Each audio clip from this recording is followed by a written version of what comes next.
Madame, Monsieur, bonsoir. Voici les titres de votre 19-20 régional. Après Saint-Gaudens, le maire de Villemur-sur-Tarn s'oppose à l'accueil de migrants sur sa commune.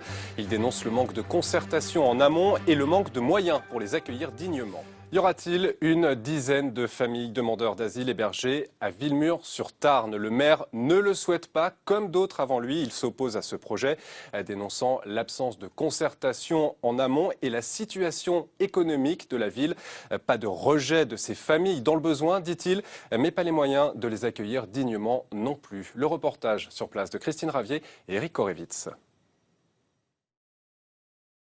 Du tout, cela. Le maire de Villemur-sur-Tarn s'oppose à l'accueil de 67 réfugiés demandeurs d'asile sur sa commune. Il estime que l'État ne prend pas en compte la situation économique de cette petite ville de 5000 habitants. Ce que je reproche et ce qui me gêne fondamentalement, c'est qu'on n'a pas fait d'analyse préalable du territoire. On a demandé à des propriétaires fonciers, dont des offices publics HLM, de savoir s'ils avaient des disponibilités ou pas.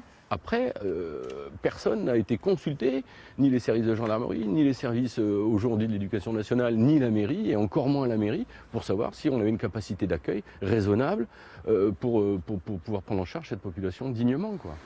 En ville, la question fait débat. Les réactions sont mitigées. En plein concours de pêche, on n'hésite pas à donner son avis. Déjà pour Villemur, la population de Villemur, ils ont du mal à avoir un local et je ne vois pas pourquoi on prendrait des étrangers. S'il n'y a pas la place pour Villemur, il n'y a pas la place pour les étrangers. Il ne faut pas non plus se dire qu'ils sont là indéfiniment. Ils vont certainement chercher à s'intégrer, faire du bien autour d'eux. Il faut les accueillir. Mais après, si Villemur a des problèmes, il faut le faire dans la mesure des moyens de la ville, quoi. Il y a beaucoup de chômage, pas assez de travail, il n'y a pas beaucoup d'usines.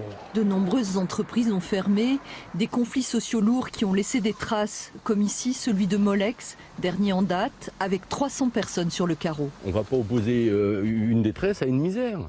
Aujourd'hui, il est clair que c'est hautement compliqué sur ce territoire.